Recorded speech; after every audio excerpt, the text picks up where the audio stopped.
Clerk, we're good. And we are live. This meeting of the General Governance Committee is being held in hybrid meeting format with virtual and in-person participation by members of the public, staff, and council. This meeting is also being live streamed and may be viewed online at ajax.ca/live. A friendly reminder to all participants to please use their microphone at all times for the benefit of those participating in council chambers and joining remotely. I'll now call this meeting to order. We will begin with a land acknowledgement. We'd like to begin this meeting by acknowledging that the land on which we gather is situated within the traditional and treaty territory of the Mississaugas. More specifically, the Mississaugas of Scugog Island First Nation, signatories of the Gunshot Treaty of 1788 and the Williams Treaties of 1923. This land is, and will continue to be, home to the Indigenous peoples. Let us acknowledge the mistakes and traumas of the past through authenticity and support truth and reconciliation. Let us engage and celebrate Indigenous communities by being leaders of action and acknowledging the United Nations Declaration on the Rights of Indigenous Peoples and the Truth and Reconciliation Commission's recommendations towards truth and reconciliation. Let us keep these principles close as we continue towards truth and reconciliation and as we move forward with kindness and respect as a community. Are there any disclosures of pecuniary interest? Seeing none, could I get somebody to move? Can I group these together? Adopt the minutes of 3.1, 3.2, and 3.3, please. I see Councillor Bauer. We will call to vote then.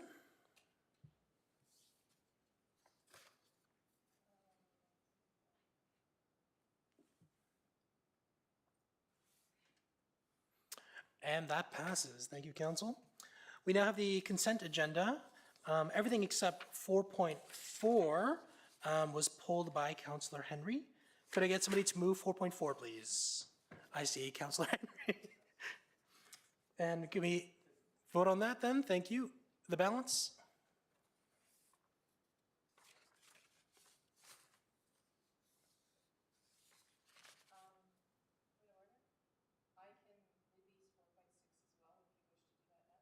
It's okay. We'll get to it and we'll just do it then. Thank you. Members, we're waiting on one individual to vote. Has everybody voted? Thank you. Okay, we'll begin with consent agenda item 4.1, the inclusive hiring practices update. Councillor Henry.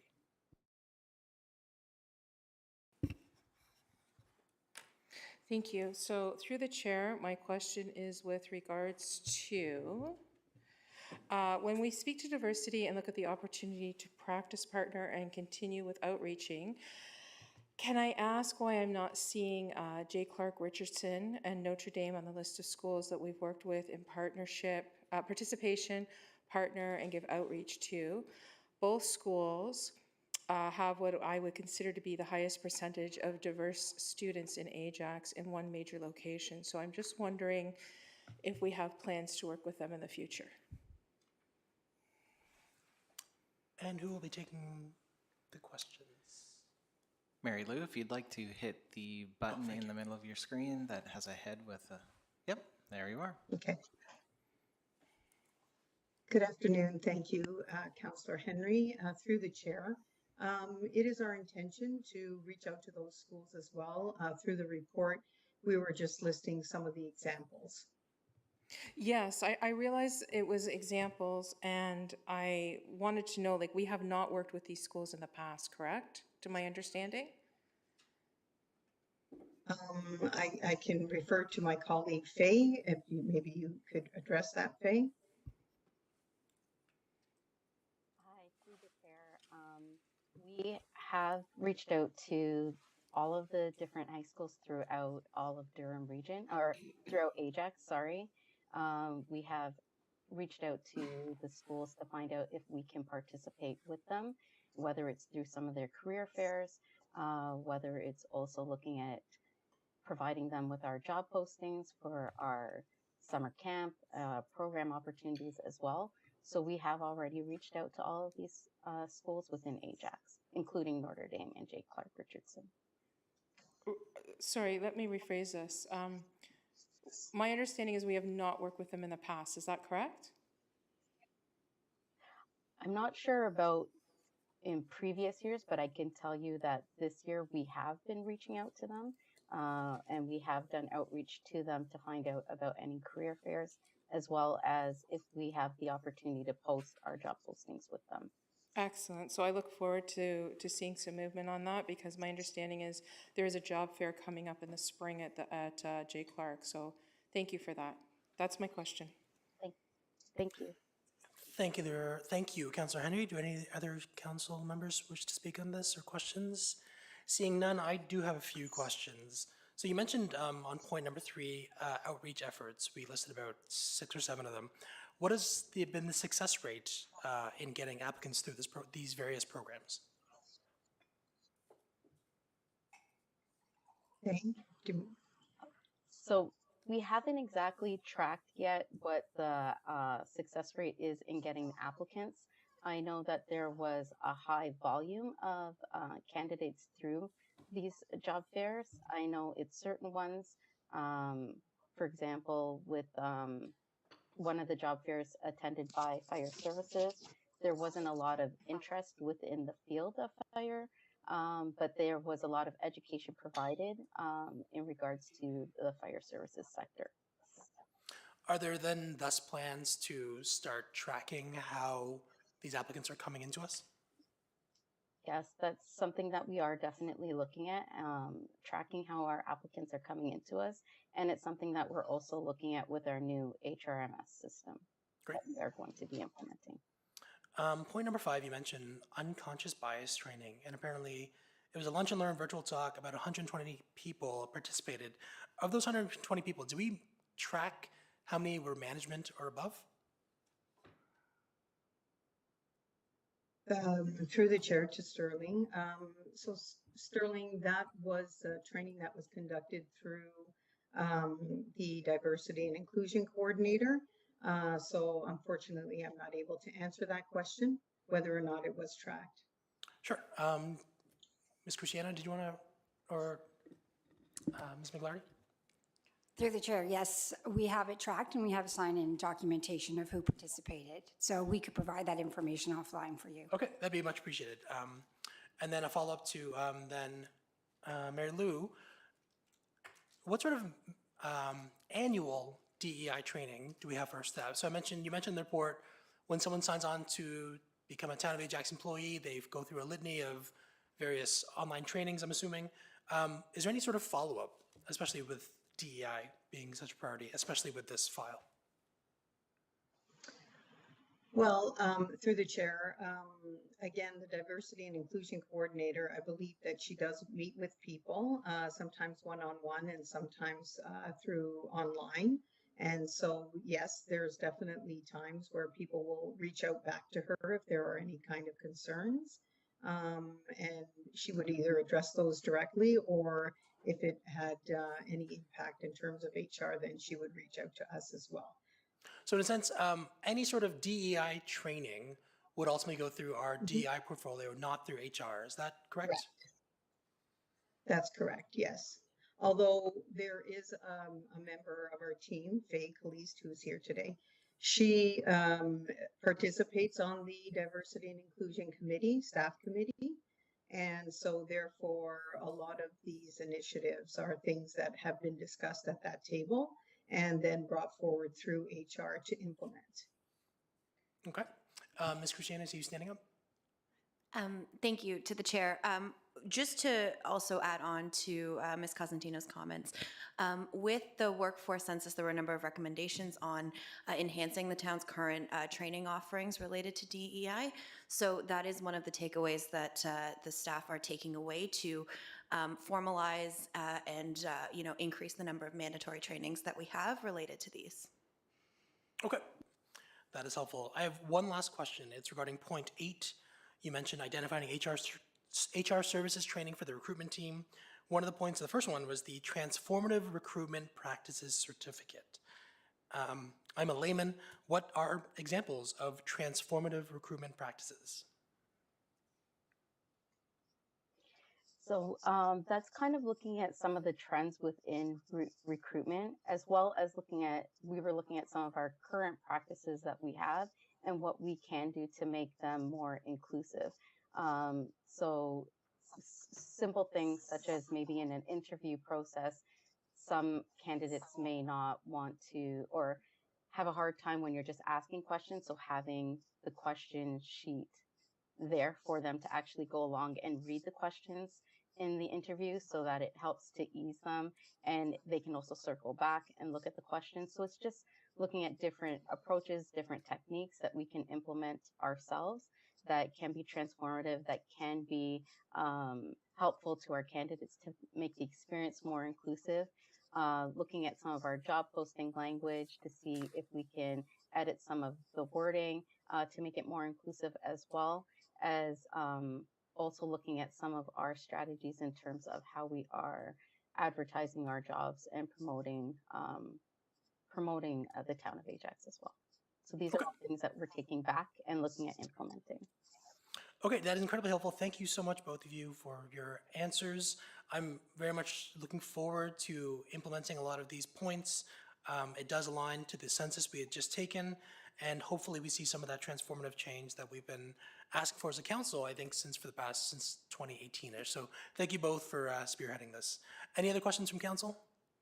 Seeing none, then, can I get someone to move the report to receive for information? I see Councillor Bauer, and we'll call to vote.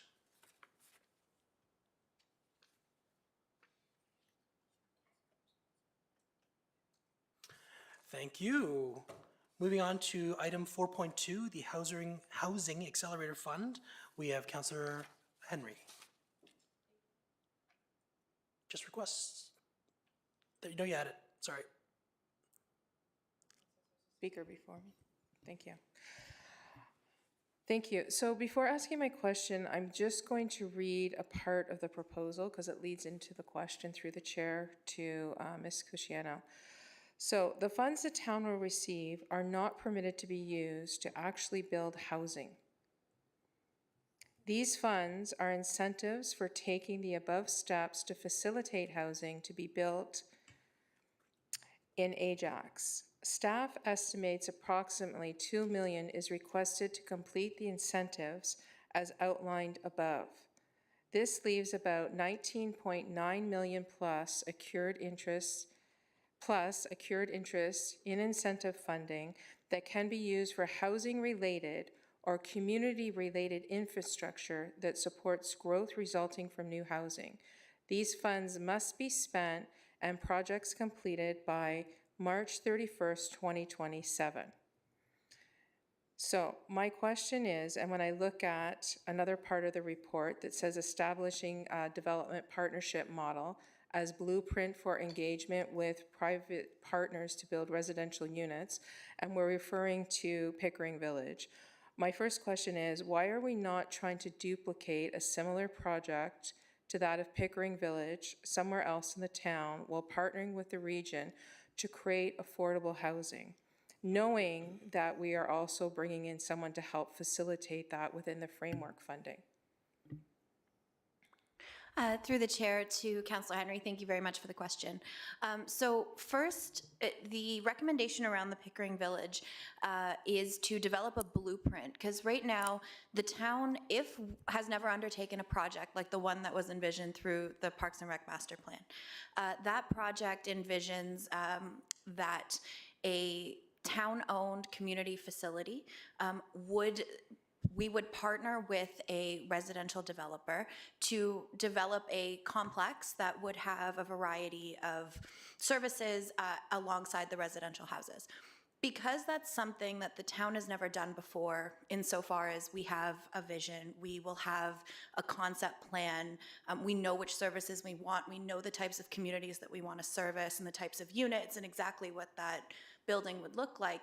This process that we're proposing enables us to develop what that looks like when we go out to tender and work with developers on how to do that project. We don't have a framework for that. So from a legislative perspective, how we would structure it financially, how we get the lands ready, all of those pieces require work by staff to create a program where that can be replicated across town.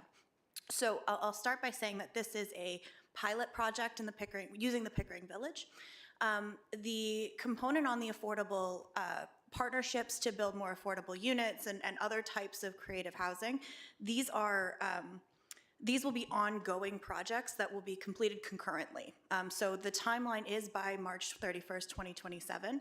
So the work that's being done by the Affordable Housing Liaison, or whatever the position ends up being called, that work will continue concurrently as the project for the Pickering Village is formulated. So just because work is happening in the Pickering Village does not mean that there's not potential projects happening elsewhere.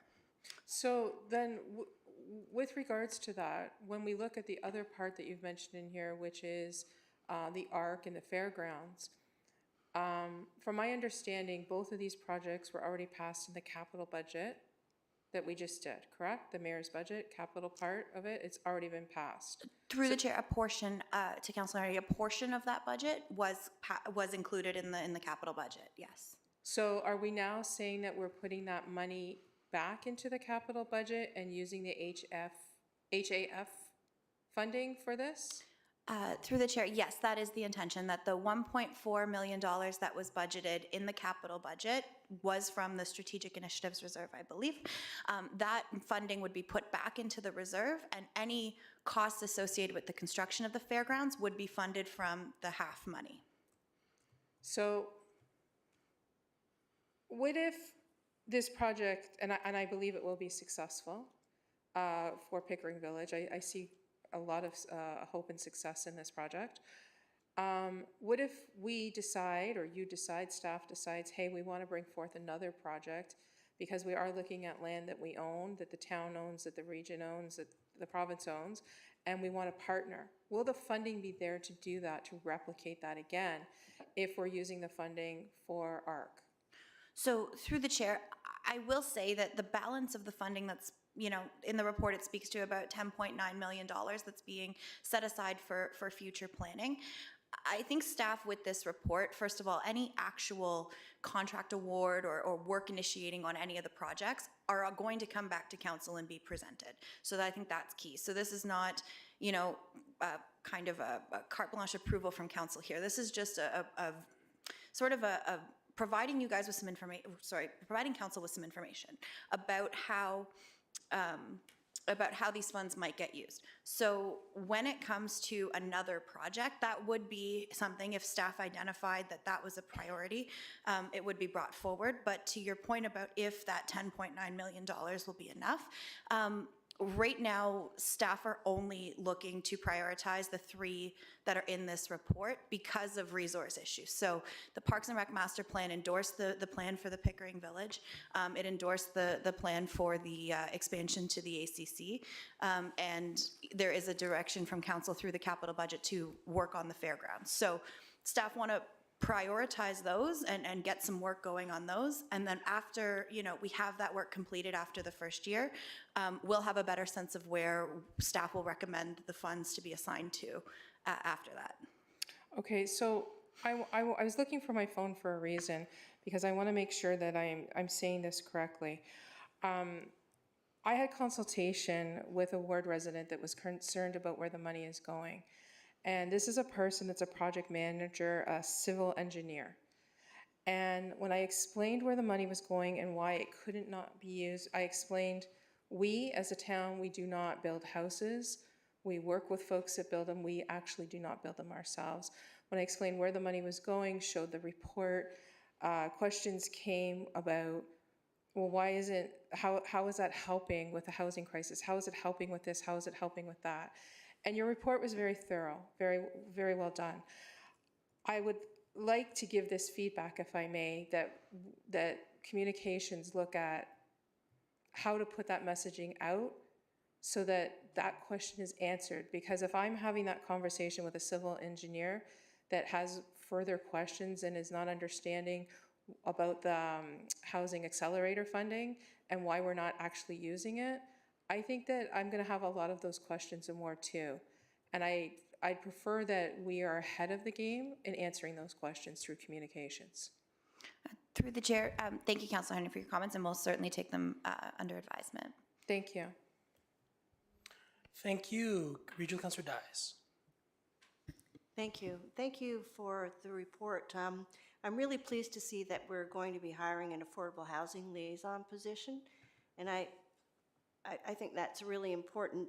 As we move forward, we look at these partnerships that they can develop through that position. And I just want to make sure that we're also looking at the not-for-profit sector in housing, not just the development industry, because they're the ones that actually know what to build, how to build it, how to use it, and they operate them as well. And I know there's a number of them in the region. So is this something this position will be able to look at and work with the region on? Through the chair to Regional Councillor Dyes, yes, the intention is that position will work with all of the stakeholders in the region to facilitate building affordable units, and that does include the not-for-profit industry. And just to clarify too, when we say build, we automatically think of intensification build.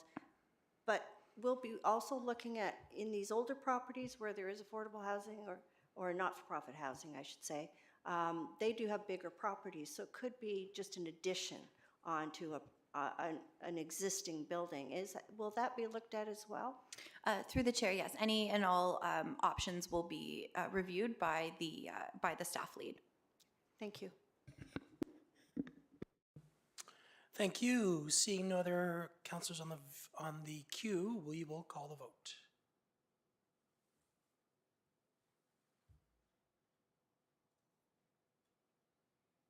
And that passes. Moving on to item 4.3, the farmer market feasibility study. Councillor Henry. Thank you. So I'd like to start by saying through the chair to Mr. Nichols, thanking you for your report. Very well thought out. I spent a lot of time reading it. And before I ask some follow-up questions, I'd like to say that after consulting with the farming community, I do agree and support the recommendations in the report that the ACC is the best place for this location. I wanted to ask, through the research process, were farmers in Ajax or DAC, DAAC, or OFA consulted with regards to this? Through the chair to Councillor Henry, we did, in our initial pilot, I suppose, for the mini markets, we did attempt to reach out to farmers in Ajax, as well as Durham. We didn't have very much uptake. I mean, I was working the phones, I was doing whatever I could to try and get a hold of them. For whatever reason, it wasn't viewed as a priority, I suppose, to respond to us looking for information on a farmer's market and all that. They're farmers, they have busy lives ahead of them. We did manage after that process to speak with vendors, with market managers, and with people that are involved in the stalls for farmers. So that's where we got a lot of the information for that from. I did get some correspondence from farmers. I wouldn't say that it's, we didn't have like a long dialogue. They just let me know that they're interested, they'd like to see it happen, and here are some considerations. But to your question about DAC, we did not engage them through this process. Okay, I would respectfully ask that be taken into consideration, because they do want to participate in this and they do have a lot of added value to give. Mm-hmm. So with regards to the report, you spoke of regulatory requirements, and I am very interested in this, the farmer ratio, because it's very important.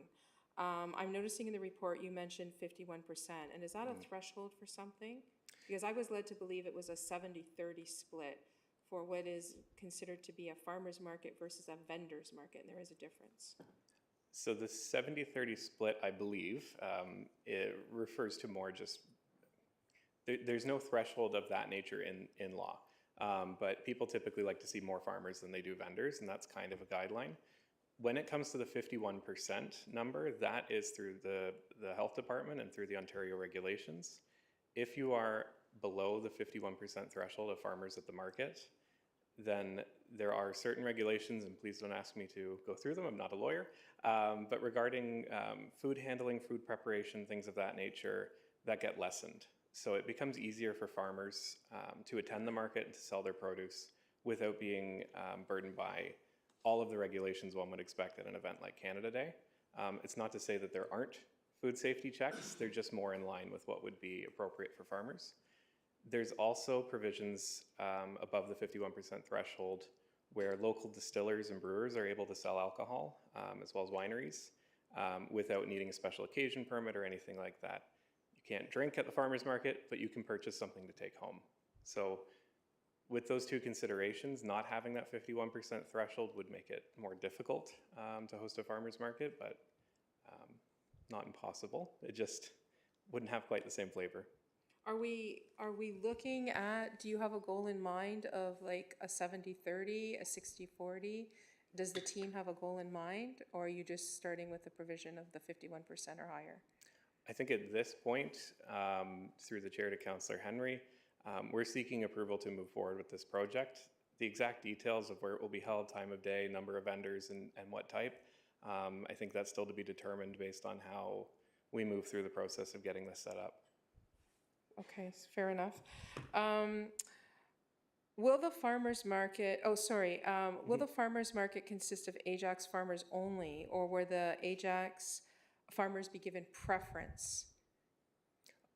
Through the chair to Councillor Henry, I think that would be just like my last answer. We're not quite at that stage yet where we're looking at what the preference would be. I think philosophically, the more local the farmer is, the better. And that's certainly something that we've heard echoed from other markets. They try to source the produce and the vendors as close as possible. What type of mechanism you could employ to help encourage that, I'm not sure. But that would certainly be a consideration for any market. Excellent. And will the farmer's market, this is with regards to helping to promote, this is something that was mentioned by one of the farmers to me yesterday, is that they find themselves that farmers markets are more successful when the municipality helps with promotion. And I know we do a good job on the corporate channels, but I'm asking of, because some municipalities do allow the farmers market to have their own website, and then they push that website, or social media, and they push it. And another thing that was mentioned was that the signage at Westney Road and Highway 2, that also be like a staple sign in the community, showing, especially for the first round of this year, showing that this is always there. And the reason being that I heard from the farmers is that because it gives, like if you're going to go do your shopping and you're going to be waiting to buy fresh foods and you know it's always going to be there, you know the times, it's showing it constant. Is that something that we'd consider? Through the chair to Councillor Henry, yes, in the report, we did speak to how much support other municipalities provide their farmers market for communications. The example given was Whitby provides banners, signage, corporate support through their channels. So we would anticipate doing something similar to help promote it. And I think most municipalities do, whether it's run by the municipality or not. The report also spoke to the need for some kind of permanent signage or marking at the spot of the farmer's market, again, to help reinforce the location, that it's happening there, that it's weekly. Those are all considerations that will be important for the market. Okay, and one final question. I'm going to think outside the box here, and I'm going to ask you a question that's not in the report. Sure. And to address the food security issues that we're seeing, have you looked at, or would you consider possibly working with such groups as DAC, Durham Community Outreach Group, or I think it's Durham 1 or 1 Durham, to also have free products, but not competing products with the farmers, to give away at the same time that shopping is done, to make the experience more fulsome, so that in that farmer's market, we are, how do I explain this? I know myself from being at such events as these food giveaways that folks are shy about coming up and asking, I need this or I need that. If you put it in a farmer market setting, it's more of everybody's involved in it, and hey, by the way, here's this, right? So I'm just asking, is that something you consider, like thinking outside the box about what a farmer's market could look like? Through the chair to Councillor Henry, we do work with a number of those groups on many initiatives. Whether or not that's something that be considered, I hate to say it, it's not a satisfying answer, but we're not at that point yet where we've planned on what we're doing, but I think it's something that could be taken into consideration as they're going through that process. Yeah. Okay, thank you. Those are my questions. Thank you for your report. Thank you. Councillor Tyler Moore. Thank you, Chair. Through to you, to Mr. Nichols. This is a serious rhetorical question alert. Would we be using the new fairgrounds for a farmer's market in the future? Can you see that? Are you at that point yet? We are not at that point yet. Very good. I know I'm asking you about something that hasn't been created yet, but still, I think that, realistically, we could put that in we could do, Ribfest there or farmer's market or that kind of thing. Okay, so you're not going on the record as saying we could use a farmer's market. Okay. If I could, through the chair to Councillor Moore, and in the report we did speak to the fact that really it's the farmers and the vendors that will be driving this. So if it was felt that it could be more successful in another location in Ajax, I'm sure that would be considered. Okay, thank you, Chair. Thank you. We have Councillor Bauer. Thank you, Chair. Thank you very much for this report and all the work that went into it. I appreciate it. Thinking back to the pop-up markets that you had and you and your team organized, can you, and I know there was great information in the report, but can you just maybe speak to us about what that experience was and what some of the roadblocks or obstacles or some of the great things that happened during that time? Sure. So the mini markets were a series of events, obviously, held last summer in, June, August, and October. We held those as an attempt to run kind of a smaller farmers market. Going through that process, we did identify the fact that farmers are quite busy, they're difficult to get a hold of, and you need to start much earlier in the process if you're hoping to have a farmers market.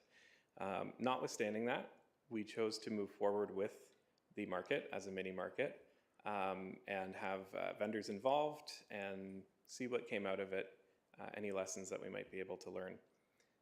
Through that process, we were able to make a number of contacts in kind of the farmers market community, I'm going to call it, for lack of a better term. There's a pretty tight-knit group of people that go to all the markets and take part. So they were able to provide us with some really good guidance, advice, and feedback on how it went.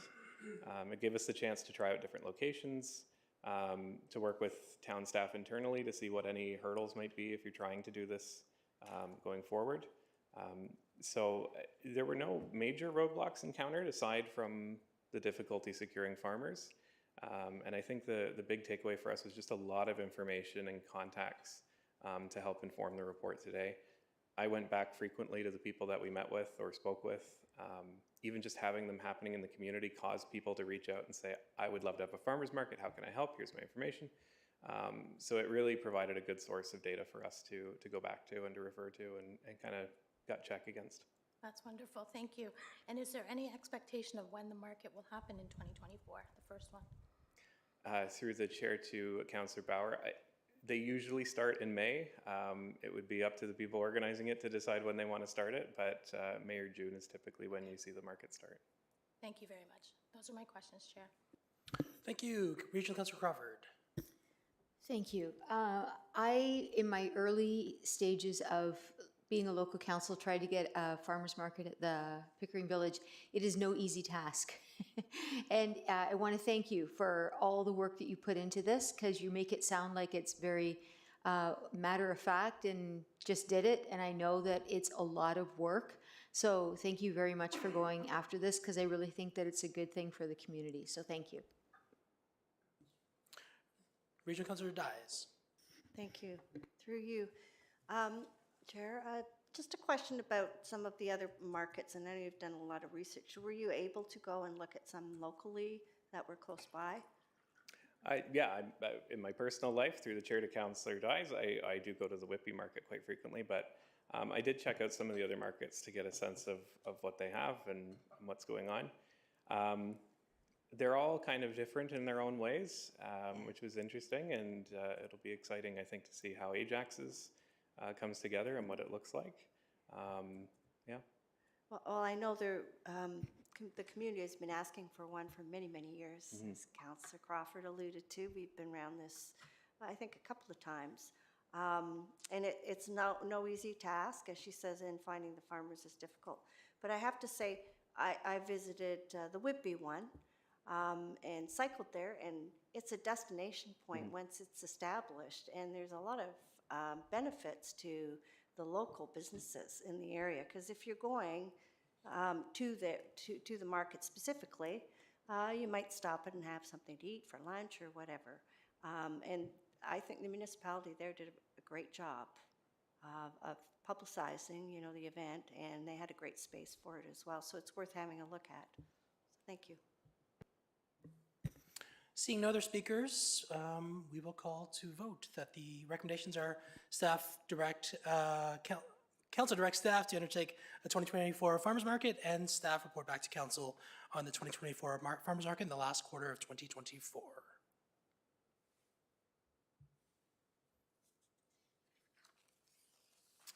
And that passes. Thank you. Moving on to item 4.5, the community use of schools, the DDSB partnership agreement. We have Councillor Henry.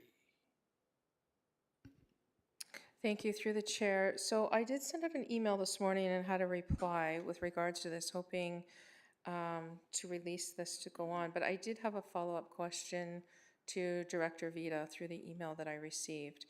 And so that everyone knows the question I asked,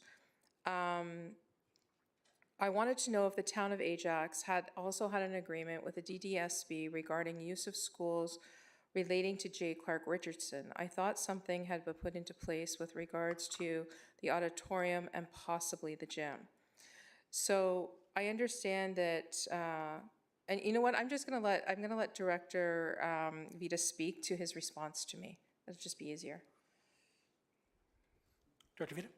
Through the chair to Councillor Henry, thank you. Great question. Through my research, what we found was the town did enter an agreement with the joint school for use of the theatre space in 2002. That agreement was strictly for the use of the theatre. It was a 10-year agreement with a second 10-year extension period, which was renewed in 2012 and did expire end of 2022. I can tell you that the last number of years that we had that agreement with the school boards, there wasn't much use, if any, by the town, nor was there interest from the community groups that we were aware of that were previously using it. And I just want to clarify that this agreement that we're moving forward with has nothing to do with the shared theater or any other schools that DDSB oversees. This is strictly an agreement pertaining to those 3 schools with which we maintain exclusive use space, as well as the agreement to support usage of the shared spaces, including the gymnasiums at that school. But to get back to your question with respect to the theater agreement, in taking a look at the particulars of that agreement, my guess is that one of the reasons it was not viable for many of our community groups was there were still fairly high costs associated with the rental of that space. That included hourly fees to turn air conditioning on, to start up, minimum fees of 4-hour usage at fairly high rental costs. So I can absolutely see why there was less of an interest from community groups to utilize that space. And as I mentioned in my email, once the town secured the property for St. Francis Center and constructed that into a theater, any of our performing arts programs and things like that, the town ultimately moved over to St. Francis. One, little to no cost for us to put them on there, and also better control in terms of the operation of the event, staffing, control over AV considerations as well.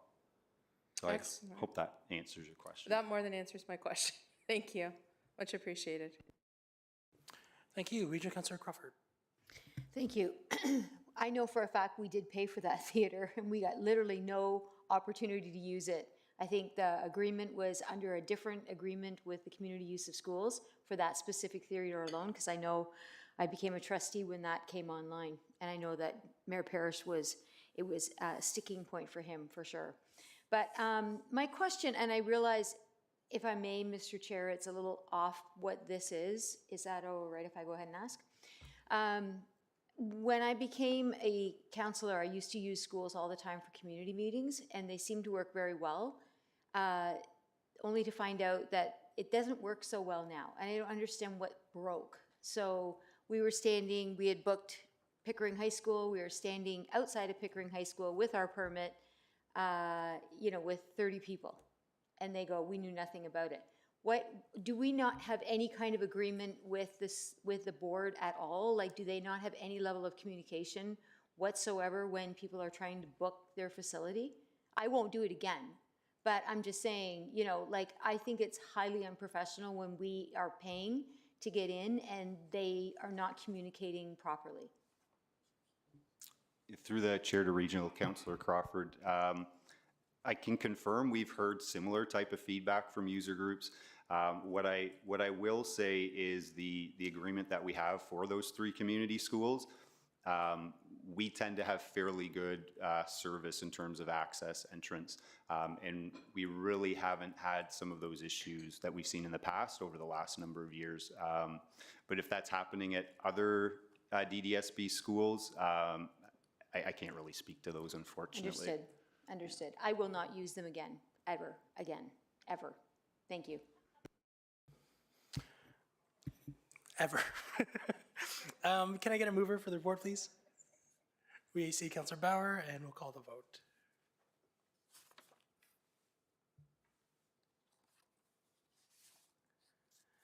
Thank you very much. Before moving on to item 4.6, the clerk has graciously reminded me that I've been starting the vote from a tablet, but in my quest to use this new power, I forgot to ask for a mover for 4.3. So can I get a mover for 4.3? We see Councillor Henry, and we'll try to do that. I did 4.2, correct? Thank you. 4.4 was approved, and then 4.5, we just got a mover just now. Yeah. Now, thank you. Moving on to item 4.6. Councillor Henry, you said you had a question, but that's been withdrawn. Can I get a mover for 4.6, please? We see Councillor Tyler Morin, and the vote.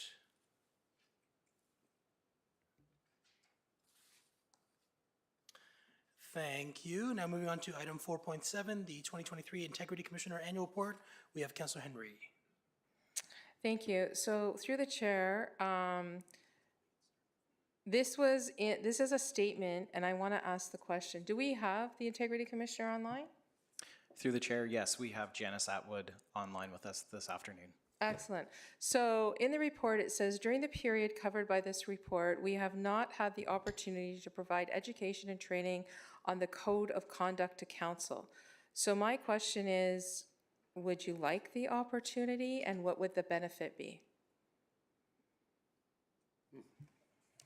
Janice, in the middle of the screen, you'll see a button with a head with some lines emanating away from it. If you click on that, it should activate your mic. Okay, thank you very much. I'm unfamiliar with this particular application, so this is my first time using EasyConference. So good afternoon, and thank you, Councillor Henry, for the question. Yes, we think there's great opportunities to be had from inviting us in to provide education and training to members of council, both with respect to how the Code of Conduct works and what the expectations are in terms of conduct and behavior, and also in terms of council staff relations and what councillors should do to remain in their lane and those kinds of things. We think those are really helpful conversations to have, as well as to drill down into conflicts of interest, both under the statute, Municipal Conflict of Interest Act, and under the Code of Conduct, which is the broader common law concept of conflict. So we call them disqualifying interests. We would love the opportunity to come in and provide some training. We like to do training in person, not virtually. We can do these short appearances virtually, but training really is much better received and digested, and it provides an opportunity for real dialogue and conversation when it's done in person. So that's how we prefer to achieve that. We just haven't had the opportunity at this point. Haven't had the opportunity as in not been invited in, or haven't had the opportunity as in too busy of a schedule to do it? I think it's a little of both, Councillor. I think we are open to looking at scheduling something. It's been an incredibly busy start to this new term for most councils, and the ramp up has just been terrifically busy. So what we would do, we would certainly invite the clerk to work with us and us with them to try to figure out what dates might work and how we could do this. And typically our training is done, we do it in a closed session so that it's really, there's a full opportunity to have, to ask the hard questions and have a real dialogue. And we typically do that, it's sort of about a 3-hour session. So we would arrange for that, and we would certainly look forward to that opportunity. This, this spring would be an ideal time to do that. We're not even midway through the term, so still an ideal opportunity. So before moving on with my other questions to the chair, do we need to move this, or do we just refer this for part of the information, allow the clerk to deal with this? What's the best way to move forward with this? I suspect the best thing to do is to move an amendment to the motion asking that council also receive training through the Integrity Commissioner on the Code of Conduct. Then that's what I'd like to do. Okay, no seconder is required. Any questions from the council? Sorry, didn't even look that way. Yes, Director Cooper. Thank you, Mr. Chair. I just thought some additional context might be helpful. So council will remember that at the beginning of this council term, we did do quite a robust training session with council on the Code of Conduct, as well as the Municipal Conflict of Interest Act and council's obligations under those, under the code and under that statute. The reason that Principals hasn't come to do training is primarily because they're a new Integrity Commissioner, and at the time that we did that training with council, Airden Burles was the town's Integrity Commissioner. So I just didn't want to leave anyone with the impression that that training was not offered or provided. It's simply that we've had a change of Integrity Commissioner, but if council would like to receive that training again, or perhaps with a bit of a different lens that Principals Integrity might bring to that training, then we would do so at council's direction. Correct me if I'm wrong, but individual counselors could also get this training individually, correct? We don't necessarily have to do this as a group? While council members individually could seek advice from the Integrity Commissioner, I think for members to get a full 3-hour training session from the Integrity Commissioner on an individual basis would probably not be the most efficient way this is probably the most to deliver efficient that. A group training session would be less costly and more efficient. So we're happy to make those arrangements if directed to do so by council. Okay, Councilor Henry, I'm going to ask you to just refrain until we finish all the questions, and I'll come back to you for your amendment, if that's okay. That's great, thank you. Any other councilors have any questions? I still have questions. Oh, so. please. Yes, thank you. So with regards to the strong mayor's power, and I'm noticing a section in here that speaks to it, I just want to clarify, strong mayor's power does not give a mayor, any mayor, more power over staff than usual with regards to staff and or operations. Is that correct? Am I reading that right? And that's through the chair to integrity principles? Principles integrity, however that was said? Janice, yeah, there you are. Yeah, I'm here. So we are still looking at what the implications of the strong mayor powers, or sorry, my screen is flashing. Am I okay? There. We are still looking at these very new stronger mayor powers. We call them stronger mayor powers because they're, to some degree, mayors have certainly the power of the podium, one might say, and the legislative powers are still somewhat, to some degree, untested. But mayors are still, a member of council. So I think there's a lot of nuance as to when mayors really have those powers and can exercise them. So I don't think I want to speak authoritatively today to that specific issue, but certainly they are stronger mayor powers where mayors have those powers bestowed upon them, and they can then have greater authority over, for example, hiring certain senior administrative staff. I would hasten to add that some of those powers are still as yet untested. So I'm not sure if that's a very succinct answer. I would say this whole area is a little bit up in the air. The reason I asked the question is because one of the parts in the report that speak to strong mayor powers speak to Municipal Act provisions which identifies the role of the head of council of chief executive officer. The provision has led to confuse and or occasionally overreach by heads of council and erroneously perceiving a role leading the municipal's administration. Elected officials, even heads of council, have no role in the day-to-day administration of municipal government unless specifically authorized by statute. So that's where that question stemmed from. And if you can't speak to it now, and I understand why you can't, will there be a further report on that either to council or to legislation? I think that would go to the clerk. Thank you. If Ms. Atwood would like to respond to that, she's welcome to. I'll just jump in with my thoughts. Respectfully, I'm not sure Ms. Atwood would be the person to provide a subsequent report on this. If there are questions about the limits of the strong mayor powers, and there's a sort of a lack of clarity on that or something that you think we could answer, the clerk's department would be happy to prepare some materials or a report or some additional training for council on that subject.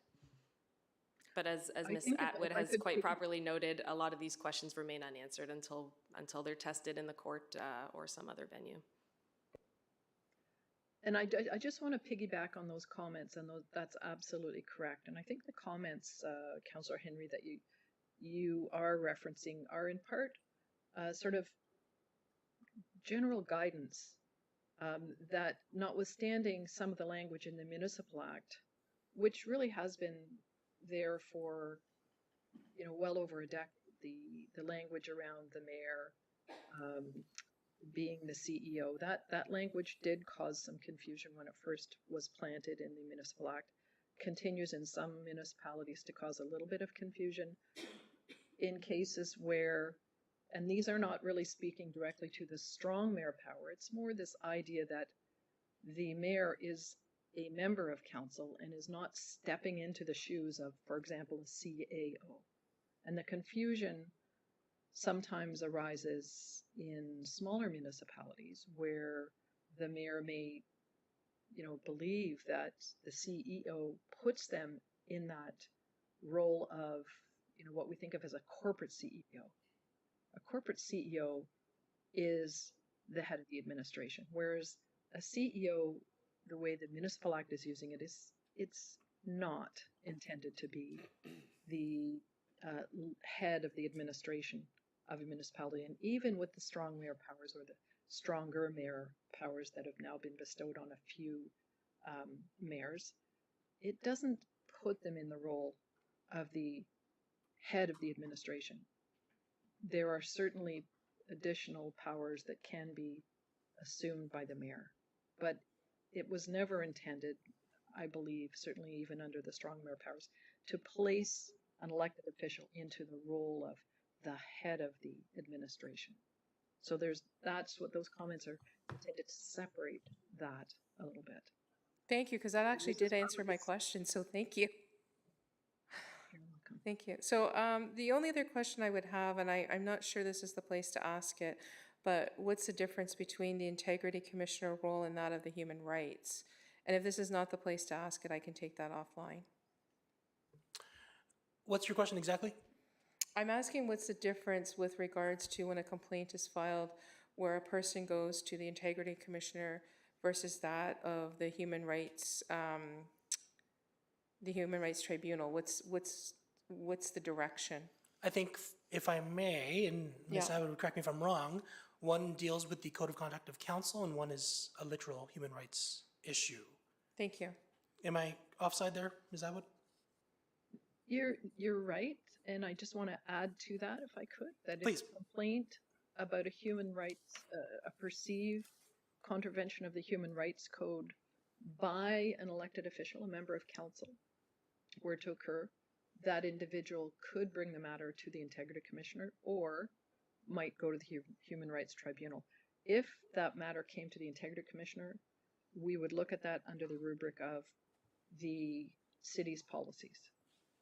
If the matter went off to the Human Rights Commission, we would hold everything in abeyance and wait until the Human Rights Commission had rendered its decision. And if a decision were rendered, we likely would not do anything further. Sorry, point of clarification. So am I hearing you right? That if it went to the Human Rights Tribunal first, and whatever the decision may be, that it does not necessarily come back to the Integrity Commissioner after? Is it that it doesn't come back, or that it can't come back? Well, it's that if it came to us and went elsewhere, we would defer to that other body. And we might at the end say, we are not going to do a duplication of what occurred. Oh, very good. Thank you for that. Much appreciated. Okay, so then I go back to my original. We'll just wait to see any of those questions. All right, thank you. Thank you. Any other kind of questions from council? I do have one, and it's not in the report. How many complaints were there? So you have the cost breakdown. I just want to know how many actually complaints did you field in 2023? Yes, we had 3 complaints, which we investigated and determined that we could resolve without a public report. So in those cases, as we set out in our report, we really try hard to find resolution to these matters without need for public report. If we can get course correction and we can get better understandings around issues, those issues that are capable of being resolved through improved conduct, we certainly lean hard into that. So we had 3 complaints. They were all resolved through disposition letters rather than public reports. A disposition letter, by the way, we provide a copy to the complainant and a copy to the respondent member so that both parties understand. Usually it's after some meetings and discussions, and they understand why it's been resolved the way it's resolved. So it concludes the matter. We, just for sort of adding to that, in terms of advice requests, we had 8 requests for advice that we responded to with written advice. Okay, very helpful. Thank you very much. We will go to Councillor Henry and her amendment. The amendment on the floor is, I believe, that staff arrange code of conduct training through principal integrities for council sometime in 2024. Councillor Henry? Yes, thank you. I do know that we had training on onboarding, but working with a different integrity commissioner and seeing that this is something they feel is beneficial, I would like to put that forward. As is your right. So then we will call the vote. Oh, sorry, any questions from council? Seeing none, we'll call the vote. Thank you. She's moving it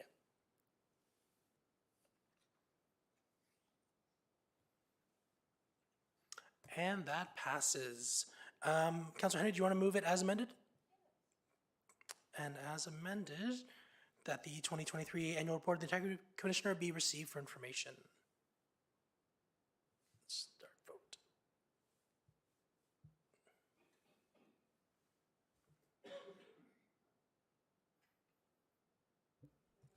Members, we're just waiting on, oh, there we go. I was going to say it too, Jason. That passes. Thank you very much. Now, there are no discussion items. We do have a presentation on the pet waste diversion in parks feasibility study. I believe that goes to Director Romanowski or Mr. Richardson, or both. Yeah, thank you, Chair Lee. I'll turn it over to Cam and he can walk council through the presentation.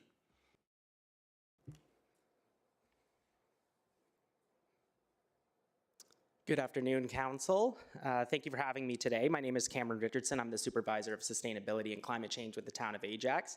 And today I will be presenting the Pet Waste Diversion in Parks Feasibility Study, which is included as an attachment in my staff report today. A bit of an outline of today's presentation. I'll go over some of the background information and challenges faced by municipalities regarding pet waste. I'll look at some of the guiding principles we looked at to initiate a feasibility study, including looking at it through the lens of the Durham Region's long-term waste management plan. I'll also go into specifically more of what a pet waste diversion program could look like in the town of Ajax and look at some municipal case studies as well. So as a bit of background, there's approximately 14,000 dogs in town of Ajax alone. So this obviously represents a very significant diversion opportunity within the town of Ajax. Now this pet waste can be carried by stormwater, where it eventually ends up in Lake Ontario, which is the source of our drinking water. And that's a major concern because this pet waste can contain harmful bacteria like E. coli, viruses, and parasites that not only pose a risk to humans, ourselves, but also the environment and wildlife. It's also important to note that in urban areas, pet waste is actually one of the main contributors to poor water quality and beach closures across Lake Ontario, and that's usually specifically related to the high levels of E. coli that we see. Now, in 2018, we had a detailed audit completed of our park waste streams. And that audit found that there's approximately 53 metric tons, so 53,000 kilograms of pet waste collected within our park systems every year. And that represents about a third of all of the landfill waste collected within our park system. So the sheer volume of pet waste is a challenge for municipalities to deal with, but also the odor that's associated with all of that pet waste within our park system leads to increasing service level needs and obviously resident complaints. So annually, pet waste leads to anywhere between 20 and 35 complaints through our bylaw department every year. But it's important to note that those complaints are bagged and unbagged waste that's located not only in our parks and trails, but also sidewalks, boulevards, and front lawns. So when we were initiating this feasibility study, we wanted to look at some of our guiding documents to support kind of the framework of what a feasibility study could look like. And first of all, we have our official plan that commits the town to promoting a sustainable and resilient community, and that includes waste diversion programs similar to our textile waste diversion program. The official plan recognizes the importance of our natural ecosystem processes and how a clean, well-maintained community can impact a healthy natural system. Our official plan also promotes policies that promote the peaceful coexistence of humans and our pets with wildlife, all while prioritizing public health and safety. So Action 26, this term of council's strategic plan, identifies the pet waste diversion in parks feasibility study as a priority action under Pillar 3, Priority 1. And in fact, when Action 26 was approved in March of 2023, it was approved as amended to bring this feasibility study to council by April of 2024. We also have several bylaws that prescribe standards related to pet waste within the town on both public and private property, and those include the dog and cat bylaw, the clean community bylaw, and the storm sewer use bylaw. Now, within the region of Durham, the long-term waste management plan really provides the guiding framework for waste management across the region, and that includes waste diversion. So this plan itself identifies the need for the region of Durham to increase organic diversion, including pet waste, by up to 10% by 2026. And the region of Durham is essentially going to achieve that mandatory target 3 ways. The first way is to enhance our existing green bin program to include sanitary items and pet waste by July of 2024. The second program will be to offer that enhanced green bin program to multi-unit residential buildings that are served by the region of Durham, so of which there's well over 400, approaching 500 multi-use residential buildings that currently do not receive organics management at their buildings. So those will be phased in to actually receive that enhanced green bin program. And the last program is for the region to secure a third-party organics processing facility known as an anaerobic digestion facility by July of this year to process that organic waste. So for those who don't know, anaerobic digestion just explains the process of collecting organics waste, including pet waste, and breaking it down in an oxygen-free environment. And when you do this, you create biogas that can be burned to produce heat and energy, as well as the remaining digestate can be used as fertilizer in the agricultural industry. So now that we know a little bit about the background of the challenges we face and looking at it in terms of a waste management objective, the feasibility study really looks at a pet waste diversion program within our park system. And when we're talking about a program like this, we really have two potential options to look at, and that is utilizing above ground collection containers or in-ground collection containers. So the above ground collection containers are really the ones that resemble the containers that we already utilize within our parks. The strength of these units is that obviously residents are very familiar with them already. They use them at home and they use them within our park system. They can vary widely in size and design, so you can adjust them accordingly based on the usage of the park that they're located in. They have very low installation costs and can be serviced quite easily without specialized equipment. The drawbacks to these units are that actually operational costs can be quite high. Even though they're easy to service, they can be quite high because you have to service them so regularly, every 1 to 5 days. And within the summer, those service levels actually have to be increased significantly due to odor complaints. So when you have these open containers above ground in the heat, you're typically servicing them before they're even full. So as a result, these collection containers do not typically collect as much waste as an in-ground design. So when we're speaking about in-ground designs, there's one pictured here as an example. It just means that they're collecting this waste and storing it in the ground.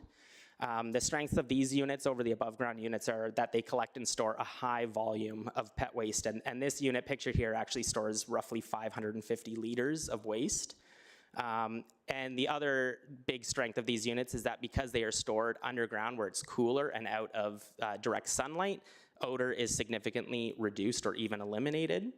So your service levels can be reduced even down to maybe once every 4 to 6 weeks. The drawbacks to these units are that they must be emptied using specialized trucks. So these are often those trucks with vertical lift arms so that you can lift the waste directly out of the ground. Or even some use vacuum pumps that would suck the waste out of the ground. So obviously these units have a higher upfront installation cost because you have to purchase the units and install them into the ground. So as part of the feasibility study, we looked at several municipal case studies and we wanted to look at municipalities that currently have a pet waste diversion program implemented within their jurisdiction. So this table, the report does go into a bit more detail about these municipalities, but this table really summarizes what municipalities we spoke with, what type of collection container they utilize in their jurisdiction, how many of them they have, and how much waste they collect annually. We were also able to locate a lot of the financial impact information related to at least installation of the program and first year operating costs. So before I move on, I just want to highlight 2 quick things. The first being that when you look on a per unit basis, it's clear right away that the in-ground collection containers collect a lot more waste per unit that's installed.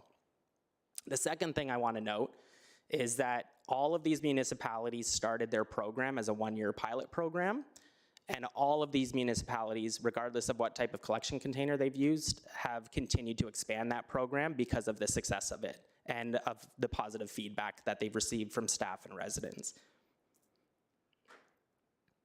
So looking at all of that background research, the municipal case studies, and even future plans for waste management in the region, the feasibility study that's attached in today's agenda recommends that a pet waste diversion program be initiated at the town within our park system, that this program utilize in-ground collection containers, and that any pet waste diversion program investigate the possibility of sending this waste to an AD facility to be converted to energy. When looking at the municipal case studies, we can anticipate an approximate cost of what a program such as this would cost. So we're looking at approximately $50,000 to install the units themselves, the in-ground collection containers, and approximately $65,000 per year to service those units with the specialized equipment. There are more recommendations included within the staff report, but a lot of these have to do with increased education, proper signage if you were to put out these dedicated bins. So if a pet waste diversion program were to be initiated, we'd want to prioritize locations to install these units in and participate in the program. And obviously we can't install them at all of our locations or any location that's had a complaint in the past. So in speaking with the municipalities as part of the case study, we wanted to identify the criteria we would use to identify and prioritize those locations that could participate in the program. So the 4 criteria are that obviously we would want parks and trails with year-round paved access, and that's for the specialized equipment to be able to reach them all year and service them. We would look at parks and trails that experience high usage by pet owners, and that includes our leash-free dog parks. And lastly, we would want to look at parks and trails with a higher frequency of complaints from residents. So based on those 4 criteria, we identified the following 12 sites to participate in the program. These 12 sites include all of our leash-free dog park areas and some of our popular trail locations, including the Waterfront Trail that has 4 locations identified. And I've just put beside the locations what ward they're located in. So in conclusion, we do have a significant opportunity to divert waste within the town of Ajax. Other municipalities across Ontario have implemented very successful programs within their jurisdictions. And implementing such a program would implement several items identified within Action 26. So with that, I'm happy to answer any questions you may have at this time. Thank you very much for that presentation. We have Regional Councillor Crawford. Thank you, Mr. Chair. So thank you. This is really good news, I believe, because the region, like you said, is undergoing this expansion of the green bin this year, which is very exciting. So it does take the pressure off the town a little bit, because now when your waste is getting picked up every week, there's not the need to be using the facilities in the park system as much, right? The one area that I would love for you to consider is Duffins Creek Trail. And I don't know that you need necessarily an underground one, and I don't know if you'd entertain this or not, but the green facility, and I don't suggest that we supply bags at all, but just the container at either end of the trail system, I think would be a big add to there if that is something that we could consider, because we do receive quite a bit of complaints about not having any facility there specifically, and people do walk their dogs in that trail system. So that would be my one ask for it. My other question is the $65,000, does that include, I think I heard you say right, that includes the specialized piece for the equipment, is that correct? So it's like a one-time, no, it wouldn't be 65 then for the entire, it would be that one-time thing. So through the chair to Regional Councillor Crawford, that $65,000 would be on an annual basis, and that would be to contract the services to service the containers. Town of Ajax Operations Department does not have the specialized lift arm trucks to empty the garbage. This would be contracted out. So the one-time fee is the $50,000 to put the equipment into the ground. Correct. Yep. And then the 65 is your annual cost. Okay. Correct. Okay, so yeah, if you could consider that one ask, I don't think we need the underground one there, but I do think that we're lacking and I think it's fairly accessible if it's at either end, not in the middle, either end. Anyway, thank you. I think it's a great program, and I think that should work. That's good. Thank you. Thank you. But through the chair to Councillor Crawford, can I just get clarification on the Duffins Trail? Are you talking through the woodlot, on either side of the woodlot? Right? And just because there are some garbage cans up from Rotary, like through there, and like one at Lake Driveway to cross the road. But then when you hang a left before you cross Lake Driveway and take it behind the apartment buildings and stuff, Yeah, because it's kind of a convoluted path, because then you have, I apologize. I think of Duffins Creek as to where I run. Got it. Okay. So that is like Elizabeth to north. Yeah. Got it. Then there's that section on the south side of Highway 2, and I honestly don't know what is in there. That's why I asked, because yeah. So if it's there could be maybe 4. We'll work together and we'll figure out some appropriate locations. You're right. Okay. I apologize. That other section is probably in need of it too. Yeah. Okay. Thank you. Councillor Henry. Thank you, through the chair. So part of my question's been answered. 50,000 is the one-time fee, 65,000 is the ongoing fee. So you're talking just under, 5,416 for 12 of them per unit to maintain. And then, of course, is there any way that these, and I've never seen one of these before, get damaged and need replacement? Through the chair to Councillor Henry, yes, these units, just like any collection container unit, even above ground, could be damaged and would need repairs or replacement. It could potentially happen. However, these in-ground units are typically made of galvanized steel so that the chutes where you drop the waste are very durable. And other municipalities haven't had a lot of experience with damaged units because they are so durable. And then my other concern would be with regards to, and I had a dog for many, many years, odor. Where these are placed in the parks and the odor that would emit to surrounding residential neighborhoods. Can you speak to that, please? Yes, through the chair to Councillor Henry. So that's obviously a big concern. And it's something that we already see within our park system because currently pet owners throw their pet waste into an open garbage can that during the summer months can get quite odorous. These in-ground collection units, because they are stored underground where it's cooler and out of sunlight, and it only has that narrow chute that comes up out of the ground, there's not a lot of odor complaints associated with these in-ground units, which is one of the huge benefits to using them. And then you only have to service them once every 4 to 6 weeks, even during busy seasons, because they hold so much waste, and because they're underground, you don't smell them like an above ground container.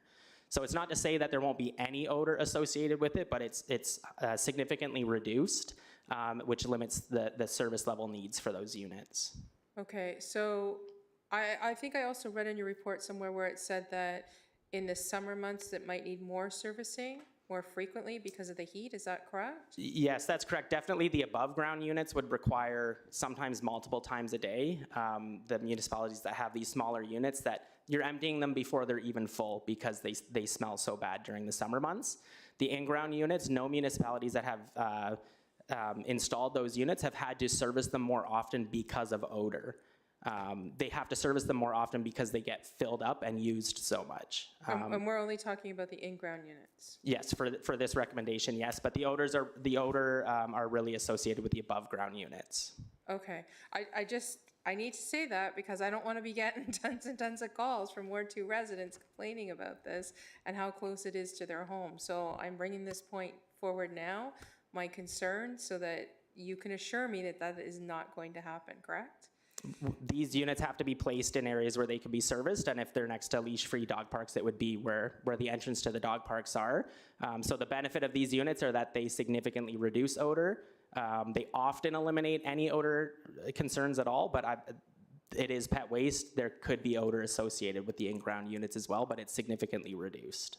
Significantly, sorry, clarification, significantly reduced as to the other units, but are you also saying significantly reduced as in if there was nothing there and what is happening naturally in the park? Well, what's happening right now is that users are just throwing them in the open garbage containers. And we get a lot of odor complaints during the summer through our operations department because park users at the moment are just throwing them directly into the waste baskets that are in the park system. Yes. Okay, I just want to bring that up because, again, don't want to be getting those calls that we've tried to do something good and instead made it worse. You know what I'm saying? Yes, I would note that all of the municipalities that have installed these in-ground units have had positive feedback from staff and residents and do not report any odor complaints associated with the in-ground units because it's stored underground where it's cooler and out of sunlight. Excellent. Much appreciated. Thank you. Thank you. Councillor Bauer? Thank you, Chair. Thank you very much, Mr. Richardson. I'm happy to see this come forward. And I just noticed the 12 sites, or one of the criteria is to be placed at leash-free dog parks. So I know that Exeter Park is being upgraded this summer, and I'm not sure if anywhere else in the town is also getting a leash-free dog park area, but I see that that is not on the list of sites. How easy is it? Can we add it to the list of sites? And for future dog parks, like, is it very inconvenient to install these? Should it be done at bill time? Through the chair to Councillor Bauer, I believe there's also a dog park going in at Hermitage Park, but there's already a leash-free dog park on site. This would be a second one for, I believe, small dogs. But it's quite easy to install them at existing parks. The reason Exeter Park wasn't included in this report is that it hasn't been built yet. but it is something that can be installed at the time of building or quite easily after it's completed as well, because it's a very small footprint. It can be installed. So, I mean, if the program is successful and approved by council today, you can always expand the program in future years to include as many locations as you would like. It obviously would increase the cost to procuring the units and installing them. So that may limit us just price-wise. But at any time, this program can be expanded to include other locations. Okay, so could I make that request now that during the construction of Exeter Park, Director Meredith, we can add an in-ground bin? Through the chair to Councillor Bauer, I think on a go-forward basis, should council approve this recommendation, is future locations of leash-free areas as part of the capital costs associated with the leash-free park would be the addition of one of these pet waste containers. So we would build it on a go-forward basis as part of our capital budget for each project, and we can include Exeter Park sort of this year as part of that implementation. Wonderful, thank you very much. And then the special machinery required to empty these bins, that's not something that Ajax has to purchase, correct? Is that part of the ongoing cost to hire someone to come in and do that? Through the chair to Councillor Bauer, it would be in the contracted services agreement, I believe, with whoever it would be released for RFP, and any of the respondents would be required to service the units with the specialized equipment. Okay, great. Thank you very much. Those are my questions, Chair. Regional Councillor Dias. Thank you, Chair. Would this initiative also include ongoing education about picking up your dog's waste? Because I mean, once you start to put these things in, there'll be an expectation that they're on every street. Through the chair to Regional Councillor Dias, I think you're right, and part of the recommendation is improving education, signage saying, you know, what goes in the waste stream, what goes in recycling, and what goes in pet waste. You can't have recyclables being thrown into these pet waste containers, and the design of them helps with that. But if someone really wanted to shove other garbage down the chute, you could potentially do that. So there would be ongoing education. Again, we can't place these at all of the locations across the town on every sidewalk and every park. So people still need to, if they don't have these units, they should be taking them home, the bagged pet waste home, to dispose of it within their green bin at home. So yes, you're right. Increased education will definitely help and remove any other pet waste from our waste stream or our recycling containers that are at our parks as well. Because I think that's a really important part of the education piece, is informing them that now your green bin will take dog waste. And that's so important with the anaerobic digester. So, I mean, I think we've come a long way, personally, from dogs running free to having them on a leash when they're walked now. So I would think that the peer pressure alone from other dog walkers, if you're seen not picking up your waste, they tell you. So I kind of question putting them, you know, in places like the waterfront, maybe in some of the segments of the waterfront trail, but there's so many people using them, you'd never get away with it. They would let you know. So I'm wondering if there's any way of doing kind of that research in other municipalities where they've done that. Have they found that, you know, overpopulated areas are less of a problem? Through the chair to Regional Councillor Dias, in our discussions with the municipalities included within the case studies, all of them had to improve their signage on their bins and an education campaign, because these, especially the in-ground units, they do look a little different, where you see this skinny chute coming out of the ground with a hole where you can place the waste. So a lot of people haven't seen these before, so they have to know what they are and why we're installing them and what can go in it. So we would work with corporate communications to definitely increase our education through all of our networks to make residents aware of what these units are and that they should be going in these units or a green bin at home.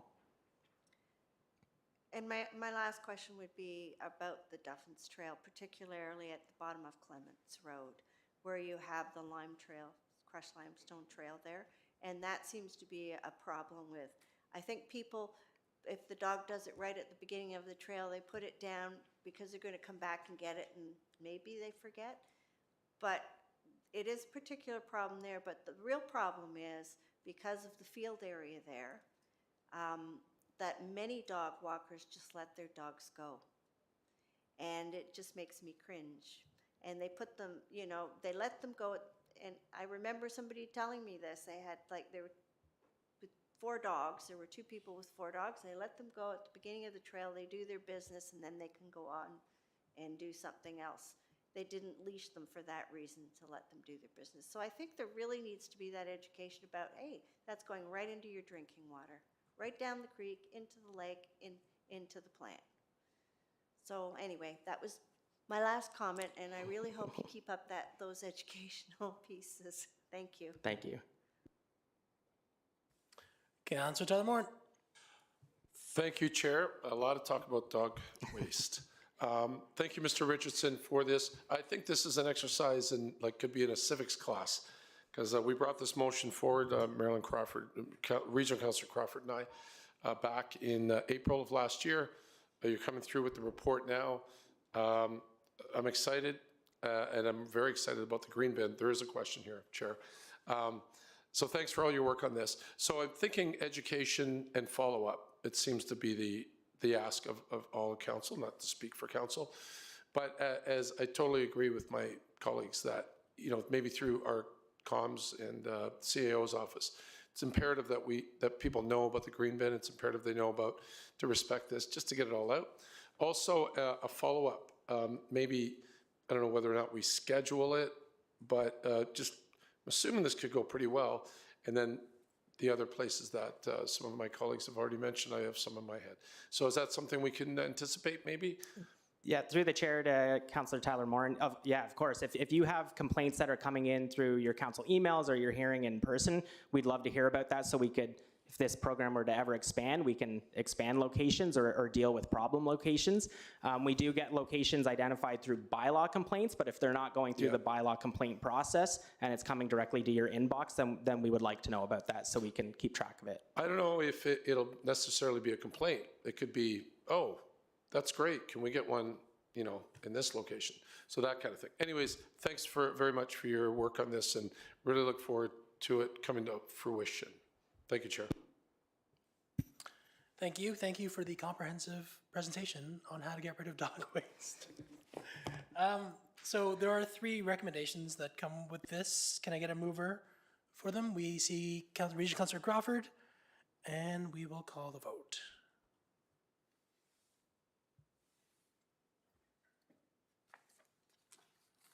That passes. We have nothing in the closed session. Our last item is adjournment. Can I get a move of adjournment? We see Councillor Bauer.